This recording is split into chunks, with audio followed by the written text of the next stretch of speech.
نحمده ونصلي ونسلم على رسوله الكريم وعلى آله وصحبه ومن تبعهم إلى يوم الدين. أما بعد، أعوذ بالله من الشيطان الرجيم. بسم الله الرحمن الرحيم. إن شر الدواب عند الله الذين كفروا فهم لا يؤمنون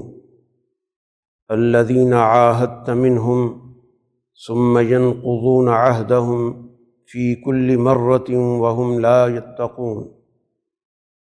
فإما تثقفنهم في الحرب فشرد بهم من خلفهم لعلهم يذكرون. صدق اللہ العظیم.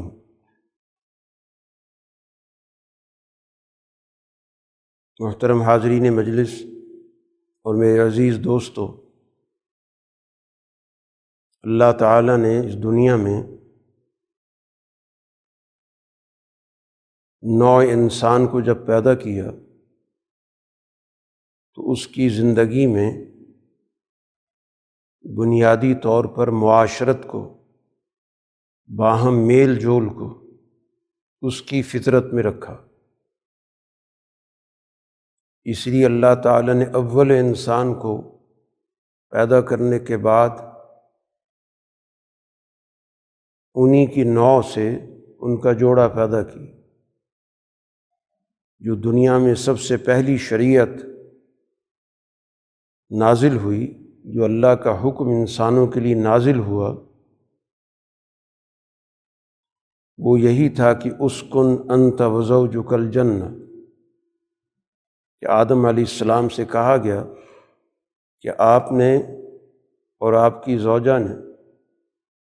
جنت نشین ہونا ہے، جنت میں سکونت اختیار کرنی. تو گویا انسانی معاشرے کی جو بنیادی اٹھان ہے وہ انسانوں کے باہمی ربط پر ہے، تعلق پر ہے. معاشرت اسی چیز کو کہا جاتا ہے. اسی وجہ سے دنیا میں انسان ہمیشہ ایک معاشرتی گروہ کی صورت میں رہتا آیا ہے، اکٹھا رہتا ہے. قبیلے وجود میں آئے، پھر جہاں جہاں انسانوں نے اپنا مستقل قیام کیا تو مختلف آبادیاں، بستیاں وجود میں آتی چلی گئیں. تو انسانی معاشرت نام ہی انسانوں کے مل جل کر رہنے کا ہے. اور لازمی بات ہے کہ جب انسان آپس میں مل جل کر رہتے ہیں، ان کی فطرت کا تقاضا ہے، تو ضروری ہے کہ ان کے درمیان باقاعدہ معاملات طے ہوں، تاکہ کسی بھی طور پر ان کے درمیان کوئی اونچ نیچ نہ ہو جائے، کسی کو کسی پر غیر ضروری بالادستی حاصل نہ ہو جائے، کوئی کسی کو اپنا تابع بنا کر اس سے اپنے مفادات حاصل نہ کرنے لگ جائے. اسی سے پھر حقوق اور فرائض کا تصور پیدا ہوا، اور ان میں بھی اس بات کو ملحوظ رکھا گیا کہ ان دونوں کے درمیان ایک توازن ہونا چاہیے. توازن کا ہونا ضروری ہے کہ حقوق اور فرائض کے درمیان جو تعلق ہے وہ ایک دوسرے کے ساتھ جڑا ہوا ہے، لازم و ملزوم ہے. ہر فرد انسانی کے حقوق بھی ہیں اور ہر فرد انسانی پر ذمہ داریاں بھی. بغیر ذمہ داری کے حق کا تصور نہیں ہوتا، اور بغیر حق کے ذمہ داری کا کوئی تصور نہیں ہوتا. اسی سے انسانی معاشرت اور انسانوں کے باہمی تعلقات ترقی کرتے. انسانی معاشروں کی جتنی بھی ادارے ہیں وہ اسی اصول پر آگے بڑھتے ہیں. تو ہم اس معاشرے کو صحت مند معاشرہ کہتے ہیں. اس معاشرے کے اداروں کو ہم صحت مند ادارہ کہتے ہیں کہ یہ ایک مثلاً متوازن خاندان ہے، یہ ایک ایسا قبیلہ ہے کہ جس نے آپس میں افراد کو ایک دوسرے کے ساتھ اس طرح جوڑا ہوا ہے کہ کسی کو کسی پر بھی بالادستی حاصل نہیں ہے، کوئی کسی کا تابع فرمان ان معنوں میں نہیں ہے کہ اس سے جیسے چاہے سلوک کر لیا جائے، اسی کو معاہدہ کہتے ہیں۔ تو انسانی معاشرے کو اللہ تعالیٰ نے معاہدات میں جوڑا ہے۔ کچھ فطری معاہدات ہوتے ہیں، فطری معاہدے کا مطلب ہوتا ہے کہ جو ہی انسان دنیا میں آیا اس کا دیگر انسانوں سے خود بخود رشتہ پیدا ہو، خود بخود ان کے ساتھ اس کا ایک تعلق پیدا ہو، کوئی ضروری نہیں کہ وہ باقاعدہ کسی دستاویز پہ دستخط کرے گا تو پھر اس معاہدے کا حصہ بنے گا۔ یہ جتنے بھی رشتے ناتے ہیں یہ اسی معاہدے کے علامات ہیں کہ ایک انسان دنیا میں آتا ہے تو بہت سارے رشتوں میں خود بخود جڑ جاتا ہے، اس میں کسی بھی طور پر اس کے اپنے فیصلے کا کوئی عمل دخل نہیں ہوتا کہ میں فیصلہ کروں گا کہ میں نے یہاں پر کس سے کیا تعلق رکھنا ہے۔ تو جتنے بھی رشتے ناتے ہیں وہ سارے کے سارے اسی بنیاد پر پیدا ہو جاتے ہیں۔ تو یہی اس بات کی علامت ہے کہ انسان کو اس دنیا میں اللہ تعالیٰ نے اپنی بقا کے لیے، اپنی ترقی کے لیے انسانی معاہدات کا حصہ بنا دیا۔ ہر انسان کو اس بات کا ذمہ دار قرار دیا گیا کہ وہ اپنی نشو و نما کے لیے، اپنی ترقی کے لیے انسانی معاشرے کا حصہ بن کے کردار ادا کرے، دوسروں کی ترقی کا ذریعہ بنے، افراد انسانی آپس میں مل جل کر ایک دوسرے کو تقویت دیں، ایک دوسرے کی ذمہ داریوں کو پورا کریں، ایک دوسرے کے حوالے سے جو حقوق ہیں ان کی ادائیگی بھی کریں اور اپنے حقوق کے حوالے سے بھی اس بات کا اہتمام کریں کہ وہ حقوق ان کو حاصل ہوں۔ تو یہی وہ بنیادی بات تھی جس کو ہر دور میں انبیاء علیہم الصلاۃ والسلام آ کر بہتر سے بہتر بنانے کی کوشش کرتے ہیں، اور جب بھی انسانی معاشروں کے اندر بگاڑ پیدا ہوا تو انبیاء کی آمد اس بگاڑ کو دور کرنے کے لیے تھی، اس فساد کو ختم کرنے کے لیے تھی، اور وہ فساد پیدا ہی اس لیے ہوتا ہے کہ انسانی معاشرے میں ایک دوسرے کے حقوق اور ایک دوسرے کی ذمہ داریوں سے انحراف کیا جاتا ہے۔ ہمیشہ سوسائٹی میں بگاڑ اس لیے ہوتا ہے کہ جو معاہدات ہیں وہ توڑ دیے جاتے ہیں، ان سے روگردانی کی جاتی ہے، ان کے تقاضوں سے انحراف کیا جاتا ہے۔ اس وجہ سے انسانی معاشرے کی یہ بنیادی خصوصیت ہے، بلکہ اس کا بقا اسی پر ہے کہ اس معاشرے کے تمام افراد اپنی اس معاشرتی حیثیت کو شعوری طور پہ تسلیم کریں کہ ہماری زندگی کی بقا اس چیز میں ہے کہ ہم اس معاشرے کے اندر اپنا ایک مفید کردار ادا کریں، اور تمام افراد انسانی یہ آپس میں جس بنیادی تعلق سے پیدا کیے گئے، نسل انسانی جس کو کہا گیا، بنی نوع انسان کہا گیا، اولاد آدم کہا گیا، یہ سارے عنوانات بتاتے ہیں کہ ان کے درمیان ایک ربط ہے، ایک تعلق ہے، ایسا تعلق کہ جس میں ہمیں ایک دوسرے کے حقوق ادا کرنے، اپنی ذمہ داریاں پوری کرنی، اور خاص طور پر کمزور لوگوں کے حقوق کی حفاظت کرنی۔ یہ معاشرے کی ذمہ داری ہوتی ہے کہ وہ اپنے کمزور لوگوں کے حقوق کا تحفظ کرے، ان کو حالات کے رحم و کرم پہ نہ چھوڑے۔ اسی وجہ سے معاشرے کو ایک سسٹم کی ضرورت ہوتی ہے ایک نظام کی ضرورت ہوتی ہے تاکہ وہ انسانی معاشرے کو صحیح خطوط پر چلائے، اور جو اس سے انحراف کرے تو اس کو صحیح معنوں میں اس کا جائزہ لے کر اس کی تعلیم و تربیت کی ضرورت ہے تو اس کو تعلیم و تربیت دے، اور اگر اس کی کسی گوشمالی کی ضرورت ہے، اس کو کچھ سکھانے کی ضرورت ہے، یا اس کو بسا اوقات کسی سزا دینے کی ضرورت پیش آتی ہے، تاکہ انسانی معاشرے کو کسی بھی طور پر جنگل کا معاشرہ نہ بننے دیا۔ جنگل کا ماحول کیا ہوتا ہے؟ طاقتور کی حکمرانی ہوتی ہے۔ جو بھی جنگل کی آبادی ہوتی ہے، وہاں کی مخلوق ہوتی ہے، حیوانات ہوتے ہیں، ان کے درمیان یہی چیز چل رہی ہوتی ہے کہ جو طاقتور جانور ہوتا ہے، کمزور جانور کا وہ شکار کرتا ہے، کمزور جانور اپنی جان بچانے کے لیے ادھر ادھر بھاگے پھرتے ہیں، تو وہاں تو طاقت ہی اصول ہوتا ہے۔ تو انسانی معاشرہ ایسا نہیں ہوتا۔ اگر کسی انسانی معاشرے کے اندر طاقت اصول بنا ہوا تو وہ انسانی معاشرہ ہی نہیں،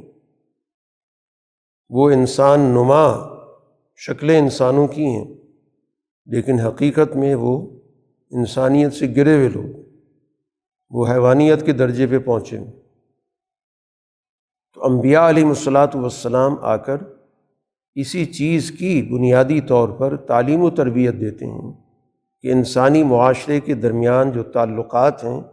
ان کو صحیح خطوط پر استوار کریں، اس کی طرف رہنمائی کریں، انسانی معاشرے کے مختلف لوگوں کے حقوق کا تعین کریں، ان کے درمیان باقاعدہ میثاق، ان کے درمیان معاہدہ، ان کے درمیان معاشرت، اس کو وہ صحیح معنوں میں استوار کرنے کے لیے آتے۔ اسی وجہ سے وہ معاشرے کے پسے ہوئے لوگوں کو اپنی مجلس کے اندر، اپنے ماحول کے اندر پوری طرح تحفظ دیتے، ان کی پوری طرح دیکھ بھال کرتے ہیں۔ انبیاء علیہ الصلاۃ والسلام ہمیشہ مستضعفین، جو کمزور لوگ ہوتے ہیں، جن کو معاشرے میں پست کر دیا جاتا، جن کو معاشرے کے اندر محروم کر دیا جاتا، ان مستضعفین کے لیے جدوجہد کرتے ہیں۔ سب سے پہلے ان کے اندر ایک اعلیٰ درجے کا شعور پیدا کرتے کہ تم اللہ کے بندے ہو، تمہیں اللہ کی بندگی کرنی ہے، تمہیں جو سوسائٹی کے اندر، معاشرے کے اندر غیر اللہ کی بندگی سے جوڑ دیا گیا، تمہارے ذہنوں کو پست کر دیا گیا، اور پھر اس کے نتیجے میں تم پر ہر قسم کے مظالم ڈھائے جانے لگے، اور اس کو ان کی تقدیر قرار دے کر ان کو قبول کرنے کا مشورہ دیا جانے لگا۔ تو انبیاء آ کر انہی لوگوں کی آواز بنتے، انہی لوگوں کو سب سے پہلے وہ تحفظ دیتے۔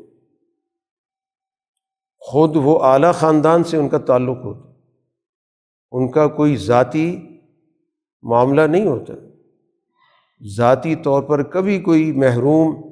شخص کو اللہ نے نبوت پہ فائز نہیں کیا کہ اس کے کوئی ذاتی مسائل ہوں اور وہ اپنے ذاتی ایجنڈے پہ کام کرے۔ ہر دور کا نبی اپنے دور کے سب سے اعلیٰ اور اشرف اور غالب قبیلے میں سے آتا رہا ہے، لیکن اس نے اپنے قبیلے کی اس بالادستی کا حصہ بننے کی بجائے اس بالادستی سے جو متاثر لوگ ہوتے ہیں وہ ان کی آواز بنتا، ان کے لیے وہ لوگوں کو توجہ دلاتا ہے کہ ان کے حقوق کا لحاظ رکھا جائے۔ وہ ایک اعلیٰ درجے کا نظریہ دیتا ہے توحید کا کہ اس کے ذریعے ان دونوں کو ایک سطح پہ لاتا، انسانیت کی سطح پہ لاتا، کہ چاہے مستکبرین ہیں چاہے مستضعفین ہیں، وہ دونوں اپنی اس دائرے سے نکلیں، استکبار کی سوچ سے نکلیں، اور وہ پستی کی سوچ سے نکلیں، ایک وحدت پیدا کریں، ایک ذات پر ایمان لا کر اور اس کے احکام کو اپنی زندگی کا منشور بنا کر اس پر عمل درآمد کرنے کے لیے وہ سب کے سب ایک معاشرہ بن جائے، ایک جماعت بن جائے، ان کے درمیان جو اونچ نیچ ہے خود ساختہ طور پر وہ ختم ہو جائے، مستکبرین اپنے استکبار سے پیچھے ہٹ جائیں، اس سے توبہ کر لیں، اس رویے کو ترک کر دیں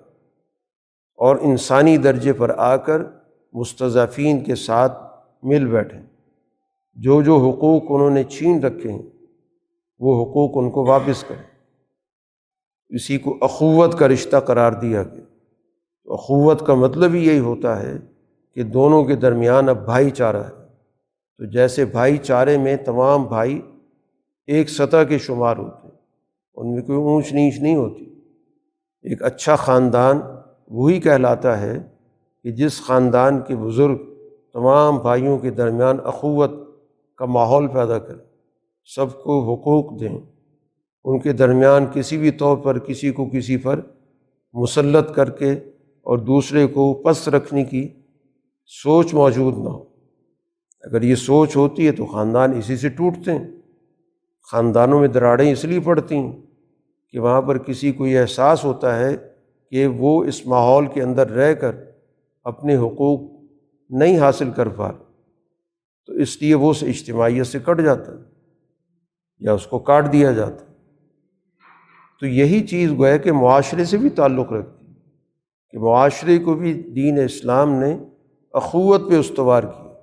تو اخوت کا مطلب یہی ہوتا ہے کہ تمام افراد انسانی ایک دوسرے کے حقوق کے لیے حساسیت پیدا کریں،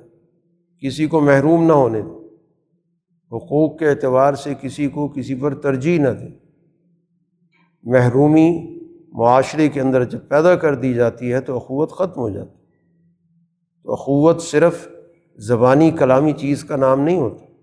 اس پر باقاعدہ معاشرہ استوار ہوتا ہے۔ اس لیے رسول اللہ صلی اللہ علیہ وسلم پر جو لوگ ایمان لائے مکہ مکرمہ کے اندر،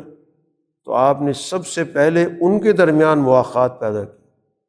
یہ ایک نظریے کے لوگ ہیں، ان کے مختلف پس منظر ہیں، مختلف خاندان ہیں، مختلف قبیلے ہیں، لیکن ان کے درمیان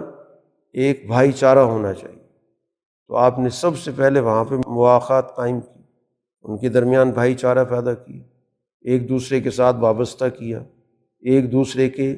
تعاون اور مدد کا ایک نظام قائم کر دیا۔ اور پھر اسی طرح جب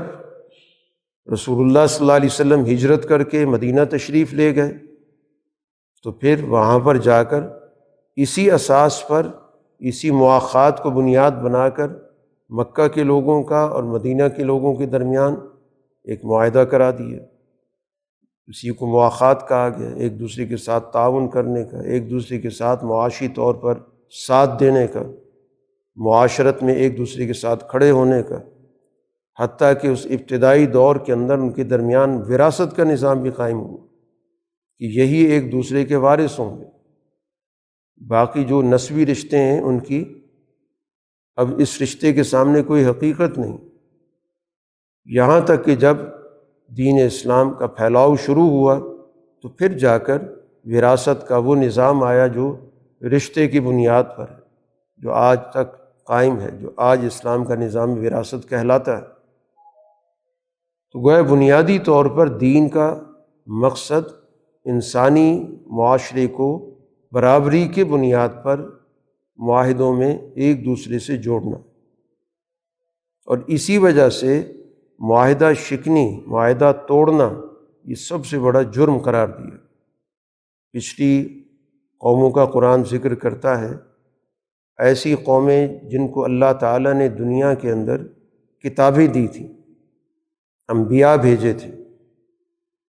ان انبیاء نے ان کو مختلف معاہدات میں ایک دوسرے سے وابستہ کیا۔ باقاعدہ میثاق قرآن ذکر کرتا ہے، اخذنا میثاق، ہم نے میثاق لیا، ان سے عہد لیا، بنی اسرائیل سے عہد لیا کہ کیا کیا کام تمہارے ذمے ہوں گے، کیا کچھ تم نے کرنا ہوگا، کس طرح تم نے ایک دوسرے کے ساتھ مل جل کر رہنے ہوگا، کہ لا تسفکون دماءکم، تم نے ایک دوسرے کا خون نہیں بہانا، ایک دوسرے کے خون کی حفاظت کرنی۔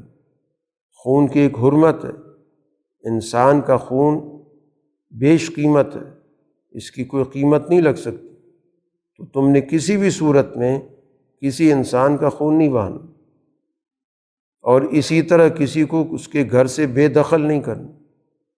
یہ باقاعدہ قرآن نے بنی اسرائیل کے معاہدات میں ذکر کی۔ تو انبیاء علیہ الصلاۃ والسلام کا اس دنیا کے اندر آنا اسی لیے ہوتا ہے کہ انسانی معاشروں کے جو فطری میثاق ہوتے ہیں ان کو صحیح معنوں میں زندہ کریں، ان کو استوار کریں، اور انسانی معاشرے کے اندر ایک امن پیدا کریں۔ میثاق اس لیے ضروری ہوتا ہے، عہد اس لیے ضروری ہوتا ہے، معاہدے کے لیے اس لیے ضرورت پیش آتی ہے تاکہ معاشرے کے اندر خون خرابہ نہ ہو، انسانوں کی جانیں ضائع نہ ہوں، انسانوں کے حقوق تلف نہ ہوں، ان کے عزتوں سے نہ کھیلا جائے،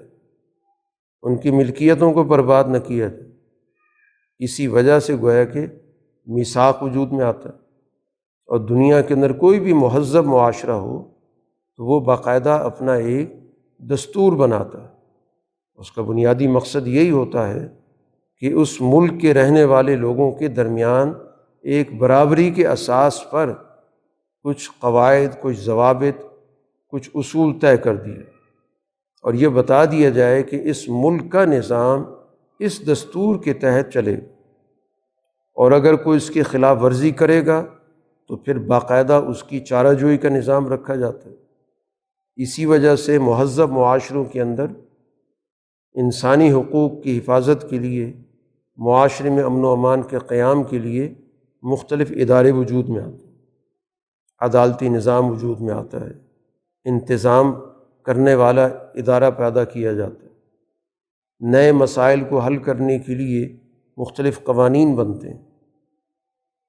لوگوں کے حقوق کی حفاظت کے لیے، جان و مال کی حفاظت کے لیے ادارے وجود میں آتے ہیں جو ان کو امن و سلامتی دیتے ہیں۔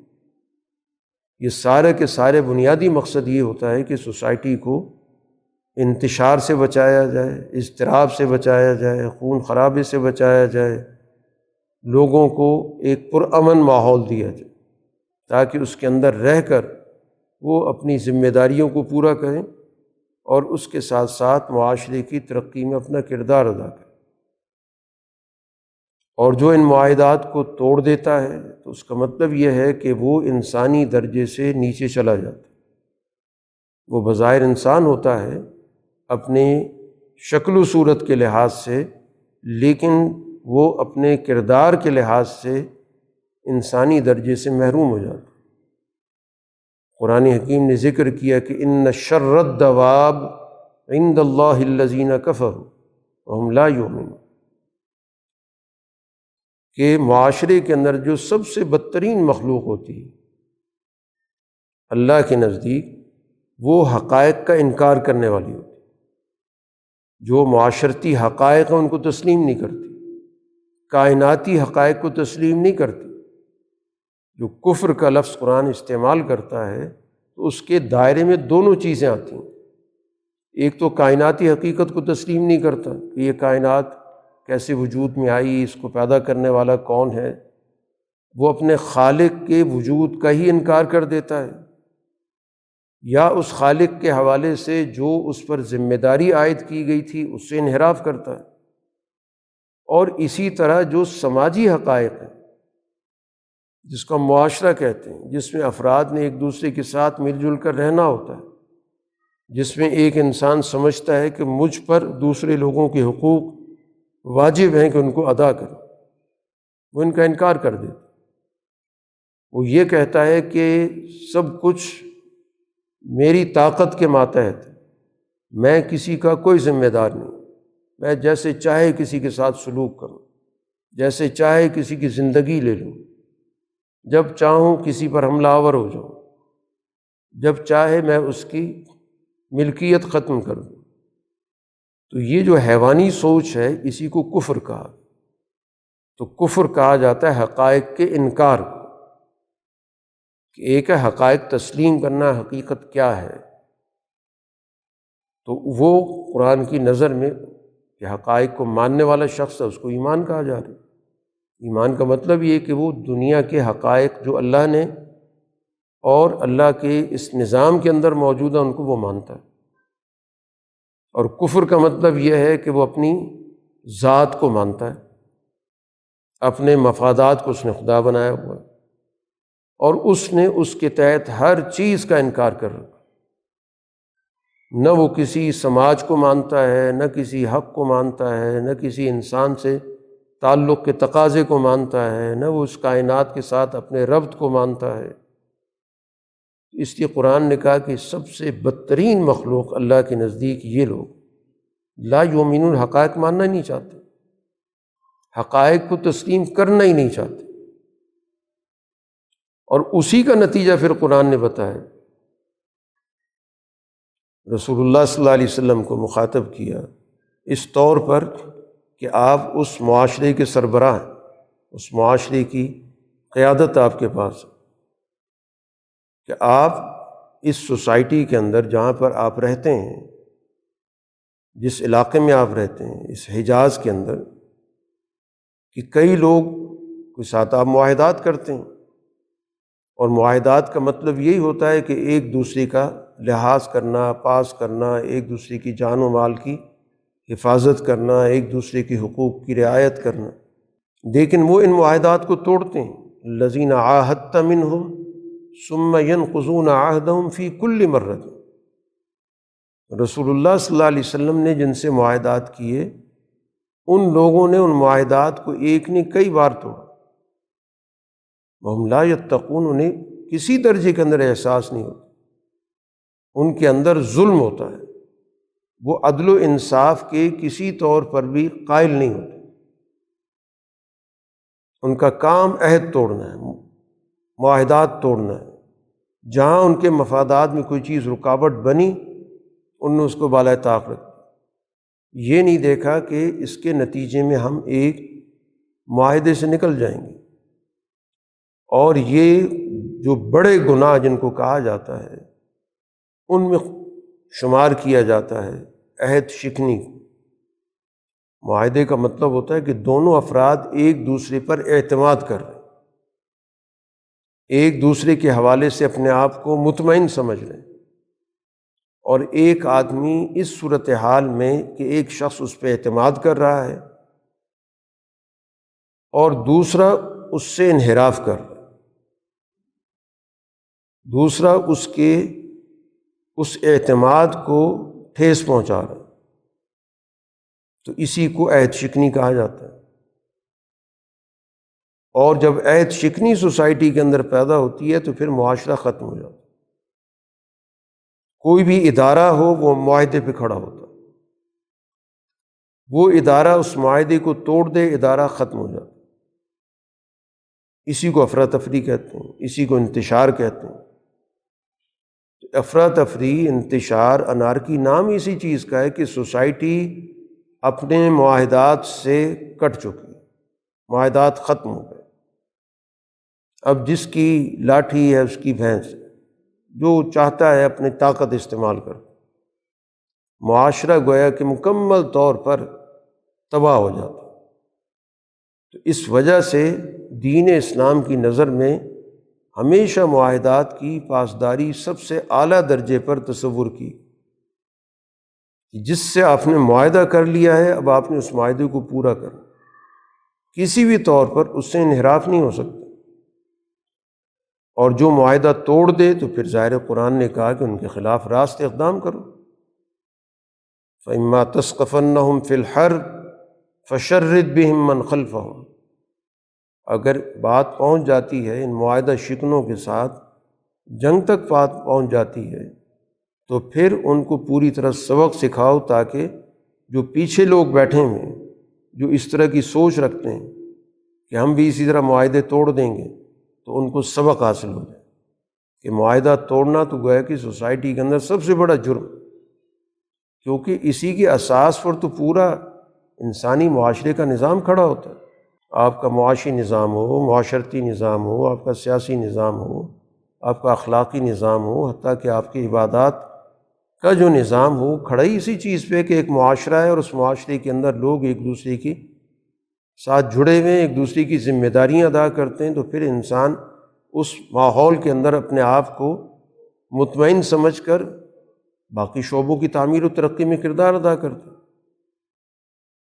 اور جب سوسائٹی معاہدے سے ہی محروم ہو جائے، میثاق ہی ختم ہو جائے، تو پھر اس سوسائٹی کا کوئی بھی ادارہ قائم ہی نہیں ہو سکتا۔ وہ پھر ایک ہجوم ہوتا ہے افراد کا، جس کے اندر طاقتور جب چاہتا ہے تو اپنا تسلط قائم کرتا ہے، اپنے مفادات حاصل کرتا ہے، پھر اس کے مقابلے پر کوئی اپنی طاقت پیدا کرنے کی کوشش کرتا ہے۔ یوں سوسائٹی کے اندر گروہ پیدا ہوتے ہیں، مافیا پیدا ہوتے ہیں، جو طاقت کے بل بوتے پر دوسرے لوگوں کو اپنے تابع بناتے ہیں، اپنا تسلط قائم کرتے ہیں، لوٹ مار کرتے ہیں، ان کی زندگیوں سے کھیلتے ہیں، ان کی عزت نفس کو پامال کرتے ہیں۔ پھر ان کی آپس میں ایک دوسرے کے ساتھ انبن ہو جائے تو پھر معاشرے کے اندر خوب خون ریزی ہوتی ہے، فساد ہوتا ہے۔ تو اس وجہ سے معاشرے کا دین کے نقطہ نظر سے متوازن معاہدوں پر استوار ہونا یہ معاشرے کی ترقی کے لیے ضروری ہے۔ اور جو معاشرے کے اندر معاہدات کو توڑتے ہیں تو پھر قرآن نے کہا کہ ان سے پوری طرح نمٹو، ان کو کسی بھی صورت میں سزا دیے بغیر نہ چھوڑو، کیونکہ اگر ایک مرتبہ بھی تم نے اس معاملے کے اندر کوتاہی کی تو ایک نہیں پھر معاہدات ٹوٹتے چلے جائیں۔ اس لیے قرآن حکیم نے اس موضوع پر بڑی تفصیلی گفتگو کی کہ سب سے پہلے تو یہ بات واضح کر دی کہ معاہدات کو تم نے ہر صورت میں پورا کرنا۔ اس لیے دین اسلام نے جب بھی معاہدات کے حوالے سے تعلیم دی تو عہد شکنی کو سب سے بڑا جرم قرار دیا۔ چنانچہ جب ہم اس کو تاریخی طور پر دیکھتے ہیں کہ رسول اللہ صلی اللہ علیہ وسلم کے دور کے اندر معاہدات ہوئے، کوئی ایک معاہدہ بھی کسی بھی وجہ سے نہیں توڑا گیا۔ عام طور پہ یہ سمجھا جاتا ہے کہ مسلمانوں نے کچھ معاہدات دباؤ کے تحت کی، حالات سازگار نہیں تھی اس لیے کی، لیکن حالات سازگار ہونے کے باوجود بھی مسلمانوں نے معاہدے توڑے نہیں کہ یہ کہہ کہ اس سے نکل گئے ہوں کہ اس وقت حالات کچھ اور تھے، اب حالات بدل گئے۔ یہ بنیادی طور پر دین کی روایت نہیں۔ معاہدہ جب ہو گیا جیسے حالات میں بھی ہوا، اس معاہدے کو پورا کرنا ہوتا۔ آج اس میں اگر کوئی منفیتیں موجود ہیں، آپ کے پاس کئی طریقے موجود ہیں ان منفیتوں کا علاج کرنے کے۔ دین اسلام کے پاس ایک اعلیٰ درجے کا فکر ہے، شعور موجود ہے، اس کے سامنے دروازے نہیں بند ہو جاتے، لیکن معاہدہ توڑنے کی اجازت نہیں دی جاتی، کیونکہ اسی پر تو معاشرہ کھڑا ہوتا ہے۔ ورنہ تو ہر دفعہ ایسا ہی ہوگا کہ ایک شخص انفرادی سطح پر ہو یا کوئی گروہ اجتماعی سطح پر ہو یا کوئی ملکی سطح پر معاہدات کے حوالے سے یہ اپروچ اختیار کرے کہ یہ معاہدہ چونکہ مخصوص حالات میں ہوا تھا، لہٰذا اب حالات بدل چکے ہیں، ہماری صورتحال طاقت کے لحاظ سے بہتر ہو گئی ہے، اب ہم اس معاہدے کو توڑ دیں۔ اس کی اجازت نہیں دی۔ رسول اللہ صلی اللہ علیہ وسلم جب مدینہ تشریف لائے تو آپ نے یہود کے ساتھ معاہدات کی، یہ امن کے معاہدات تھے۔ وہ تو آپ پر ایمان لانے والے نہیں تھے، آپ کی نبوت کے تو وہ سخت منکر تھے، معترض تھے، قبول کرنے کے لیے تیار ہی نہیں تھے، جس کو خود قرآن بھی ذکر کر رہے ہیں۔ ان کے دلوں کے اندر حسد موجود تھا، کینہ تھا کہ یہ آخری پیغمبر ہماری نسل سے نہیں ہے۔ تو نسلی ذہنیت ظاہر ہے کہ کبھی بھی قبول نہیں کر سکتے، لیکن اس سارے معاملے کے باوجود آپ نے مدینہ کی امن و امان کے نقطہ نظر سے مدینہ کے اندر جو ایک اضطراب کی کیفیت تھی، کیونکہ اس سے پہلے اس کو یثرب کہا جاتا تھا، تو بالکل بکھرا ہوا ایک ماحول تھا، آبادی تھی۔ آپ نے معاہدات کی اور ان میں سے کوئی معاہدہ بھی آپ کی طرف سے نہیں ٹوٹا، اس بنیاد پر کہ اب مسلمانوں کی حالت اچھی ہو گئی، اپنے پاؤں پہ کھڑے ہو گئے ہیں، طاقت بڑھ گئی ہے، تو اب ہم ان معاہدات سے نکل جاتے ہیں۔ انہوں نے معاہدے توڑے، ہر معاہدہ دوسری طرف سے ٹوٹا ہے، اور جب معاہدہ ٹوٹتا ہے تو اس کے بعد پھر راست اقدام ہوتا ہے۔ معاہدہ شکنی کے بعد تو ظاہر ہے پھر اقدام ضروری ہوتا ہے، چاہے وہ اقدام اس صورت میں کیا گیا کہ مدینہ سے ایسے قبائل کو جلا وطن کر دیا گیا، نکال دیا گیا کہ اب تمہارا یہاں رہنے کا کسی بھی صورت میں کوئی جواز نہیں، چاہے وہ بار بار درخواست بھی کریں، کیونکہ جب ایک دفعہ دھوکہ ہو گیا تو مومن کی بنیادی نشانی بھی یہ بتائی گئی کہ وہ بار بار ایک جگہ سے نہیں ڈسا جاتا، وہ اتنا سادہ لا نہیں ہوتا کہ اس کے اندر کوئی بصیرت ہی نہ ہو، کوئی شعور ہی نہ ہو۔ ایک آدھ دفعہ تو ہو سکتا ہے، کیونکہ ظاہر بات ہے کہ عزائم کو کوئی نہیں جانتا، مستقبل کے بارے میں واقفیت نہیں ہوتی، لیکن جب ایک دفعہ نقصان پہنچ گیا تو پھر آئندہ کے لیے فیصلہ ہو گیا کہ یہ افراد یا یہ قبیلہ اس قابل نہیں کہ اس پہ اعتماد کیا، اور راست اقدام کیے گئے، جہاں ضرورت پیش آئی ان کو وہاں سے بے دخل کر دیا، اور جو بہت زیادہ سنگین جرم کے لوگ تھے تو پھر ظاہر ہے ان کے ساتھ باقاعدہ جنگی بنیادوں پر سزاؤں کے فیصلے بھی کیے گئے۔ تو یہ قرآن نے واضح طور پر اس چیز کو کہہ دیا کہ فَإِمَّا تَثْقَفَنَّهُمْ فِي الْحَرْبِ فَشَرِّدْ بِهِم مَّنْ خَلْفَهُمْ لَعَلَّهُمْ يَذَّكَّرُونَ، کہ اگر تمہارا ان کے ساتھ جنگ میں سامنا ہو رہا ہے، تمہاری پکڑ میں آ جاتے ہیں، تو پھر اس طور پر ان کے ساتھ معاملہ کرو کہ پچھلے لوگوں کو سبق ملے کہ معاملات اتنے آسان نہیں ہوتے کہ دھوکہ دے دیا جائے، بلکہ ان کو بھی یہ بات واضح ہو جائے کہ مستقبل میں ہمیں اس طریقے پر اگر چلنا پڑا تو نتیجہ اس سے مختلف نہیں ہوگا۔ تو بنیادی طور پر دین نے معاہدات کے حوالے سے ذمہ داری بھی بتائی، اور ان معاہدات کے پورا کرنے کا مکمل اہتمام کیا۔ قرآن میں 20 آیات موجود کہ جس میں مسلمانوں کو کہا گیا کہ جب تم معاہدہ کر لیتے ہو تو اس پہ قائم رہو، اس کو ہم توڑ نہیں سکتے، سوائے اس صورت کے کوئی نقصان ہو رہا ہے تو اس کا پھر باقاعدہ اعلان ہوتا ہے، بات چیت ہوتی ہے، اور معاہدہ توڑنے کے لیے باقاعدہ مدت مقرر ہوتی ہے۔ جب مسلمانوں نے رسول اللہ صلی اللہ علیہ وسلم کے زمانے میں مکہ فتح کر لیا تو اس سے پہلے کئی قوموں کے ساتھ معاہدات تھے، کچھ معاہدات باقاعدہ وقت کے ساتھ تعین تھا کہ یہ 1 سال کا معاہدہ ہے، یہ 4 مہینے کا معاہدہ ہے، 6 مہینے کا معاہدہ، تو اس کے بارے میں تو کہہ دیا گیا کہ جب یہ وقت پورا ہو جائے گا تو ظاہر ہے اس کے بعد معاہدہ ویسے ہی ختم ہو جائے گا، لیکن جب تک یہ معاہدہ موجود ہے تم اس کی پوری پاسداری کریں۔ کچھ معاہدات ایسے تھے جس میں تعین نہیں تھا یہ کتنے عرصے کے لیے ہے، تو اس کے لیے پھر باقاعدہ قرآن حکیم میں آیت نازل کر کے اس کا تعین کر دیا گیا کہ 4 مہینے کا انہیں موقع دے دیں کہ 4 مہینے کے اندر یہ فیصلے کر کہ اب انہوں نے یہاں پر رہنا ہے تو یہاں رہنے کا پروٹوکول یہ ہوگا، خاص طور پر اس علاقے کے اندر جس کو حرمین کہا جاتا ہے، جو جزیرۃ العرب کا جو قلب ہے، بنیاد ہے، کہ یہاں رہنے کا تو اب نظام یہ ہوگا کہ اس دین کو مکمل نظام زندگی کے طور پہ قبول کرنا ہو، اور اگر اس کے لیے وہ تیار نہیں ہے تو پھر 4 مہینے کے اندر اپنا بندوبست کریں، کہیں چلے جائیں۔ تو اس طرح گویا کہ ایک باقاعدہ منظم طریقے سے اگر کوئی نامناسب چیز ہے تو اس کو بھی باقاعدہ ایک معاہداتی صورت میں مکمل کیا، اس کو بھی افراتفری میں نہیں کیا گیا کہ 2 دن کا الٹیمیٹم دیا جاتا ہے یہ کر دو۔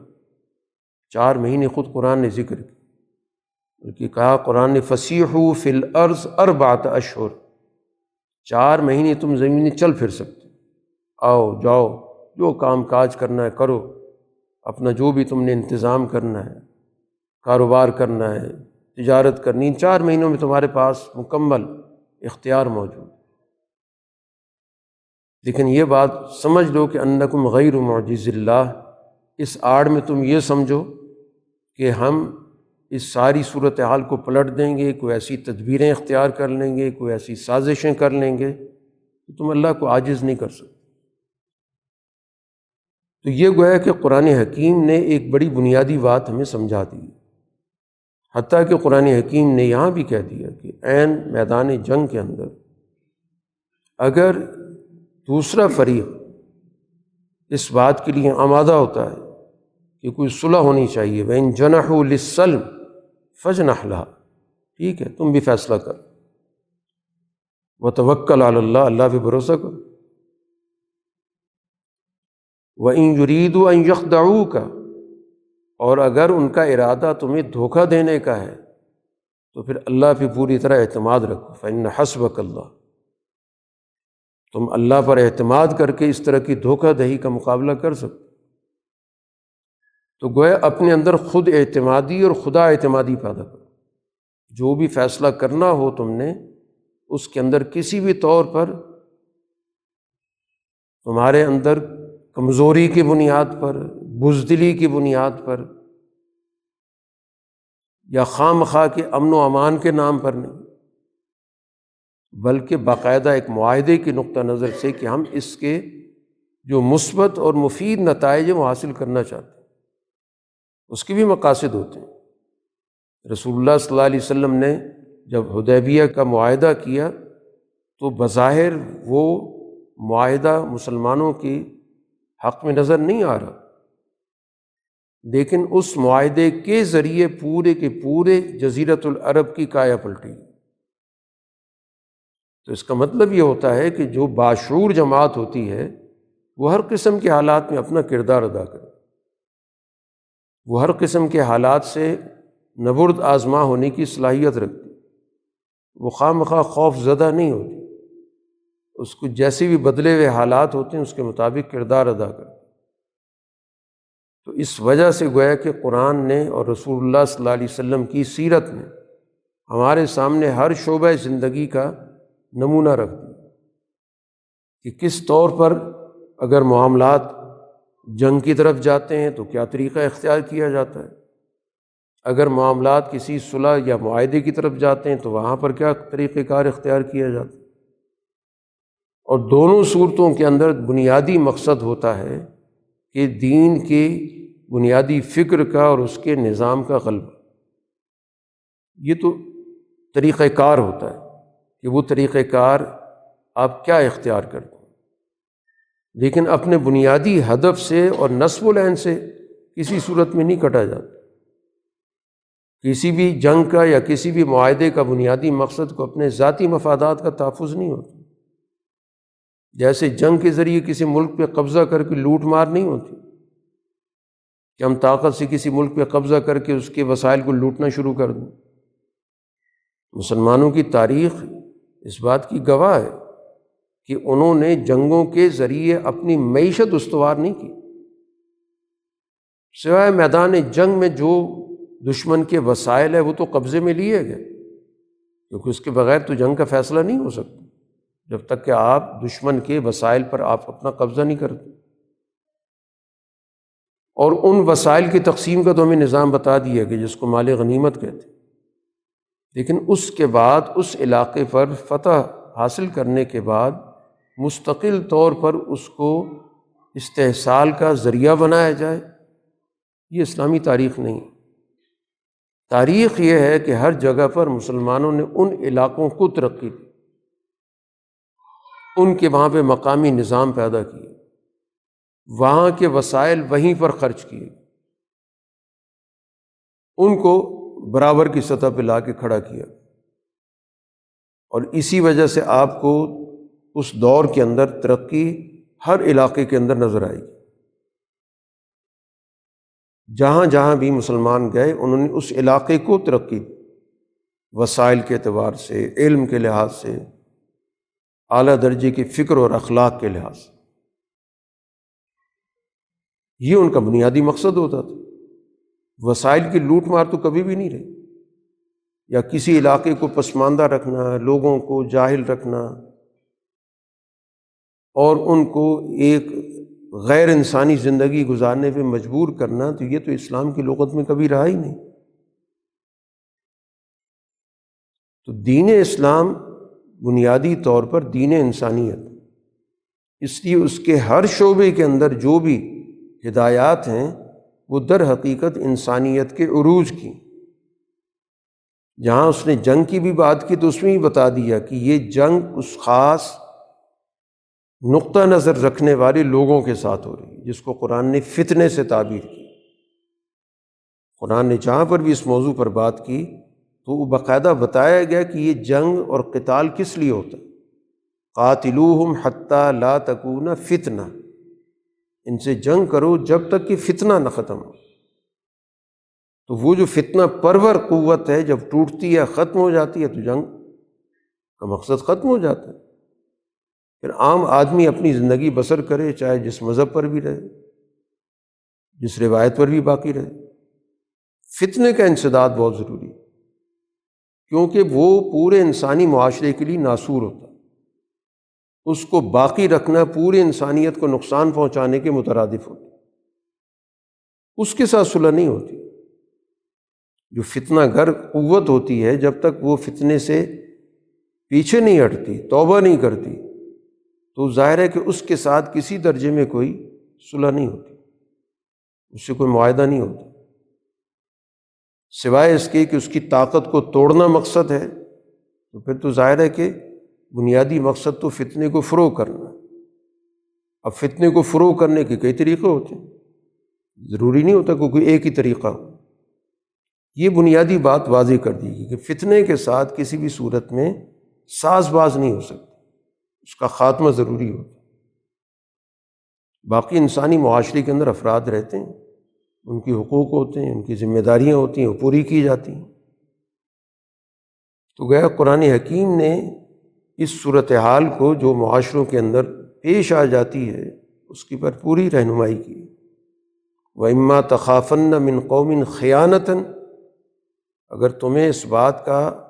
اندازہ ہو رہا ہے، اندیشہ ہو رہا ہے کہ جس قوم کے ساتھ، جس گروہ کے ساتھ معاہدہ کیا ہے اور وہ اس میں خیانت کا مرتکب ہو رہا ہے،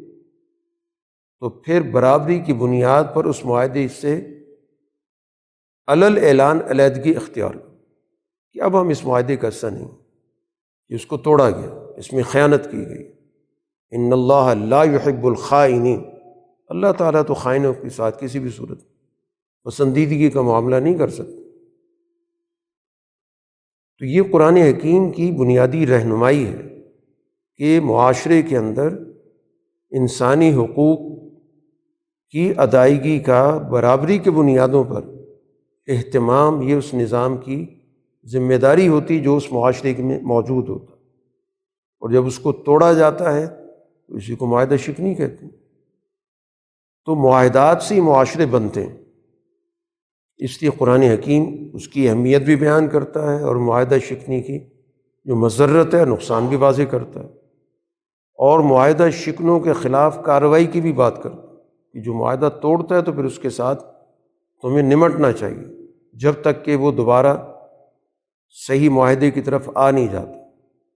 ہاں جب اس کے اندر میلان پیدا ہو جاتا ہے، وَإِن جَنَحُوا لِلسَّلْمِ فَاجْنَحْ لَهَا، ٹھیک ہے، پھر ہمیں اس میں کوئی مذائقہ نہیں ہے، مقصد کوئی خون خرابہ نہیں ہے، خون ریزی تو اسلام کے پیش نظر نہیں ہے۔ صرف پیش نظر یہ ہے کہ وہ طاقت جو خون ریزی کر رہی ہے اس کو اس طاقت سے محروم کر دیا، اس سے وہ اسباب لے لیے جائیں،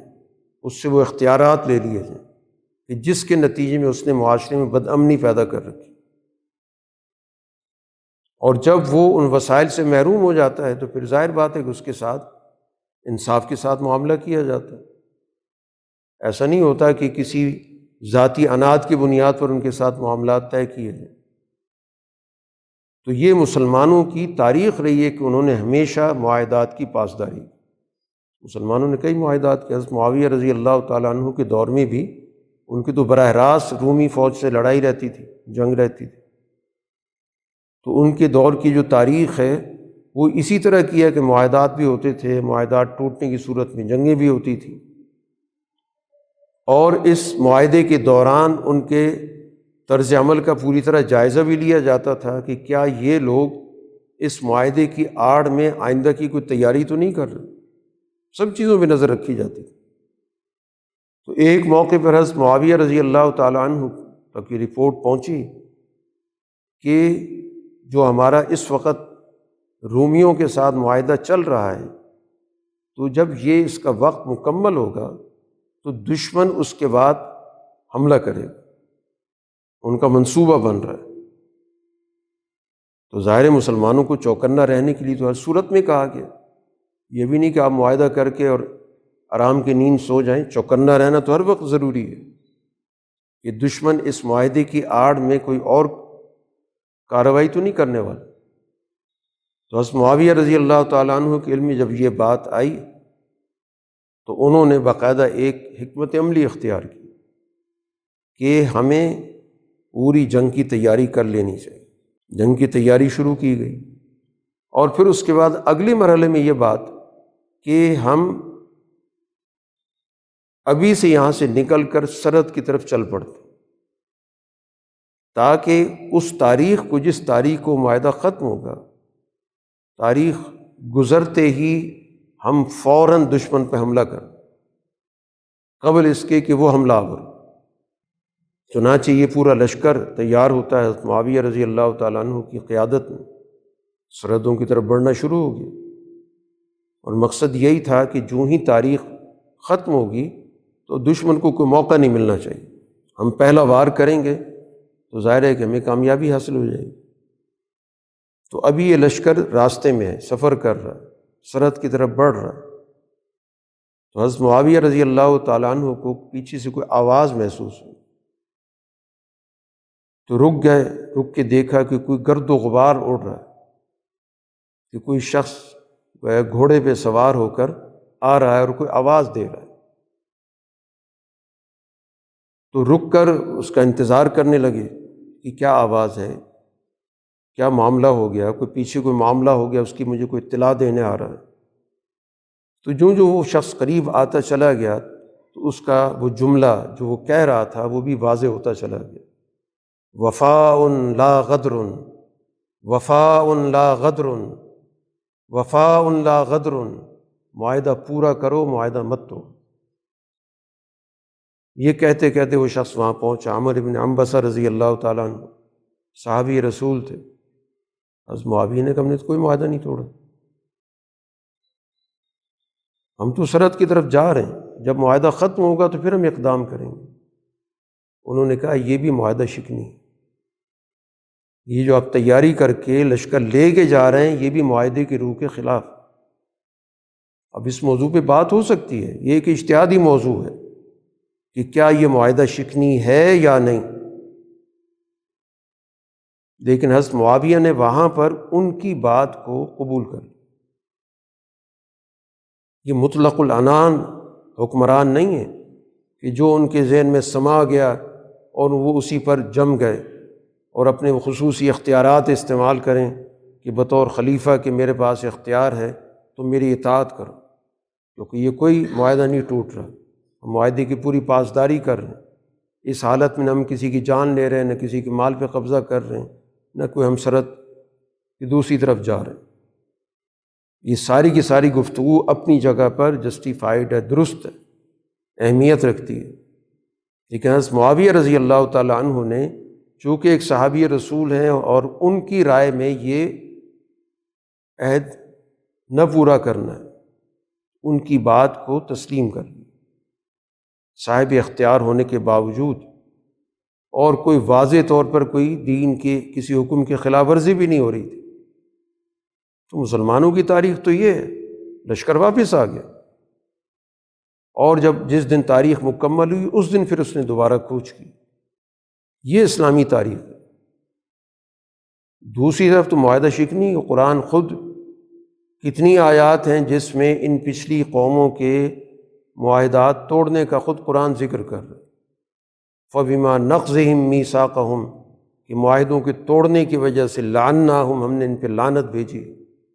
وَجَعَلْنَا قُلُوبَهُمْ قَاسِيَةً، اور ان کے دلوں کو پتھر دل بنا دی۔ تو وہ پتھر دل آج دنیا کے اندر موجود ہیں، یہ اقوام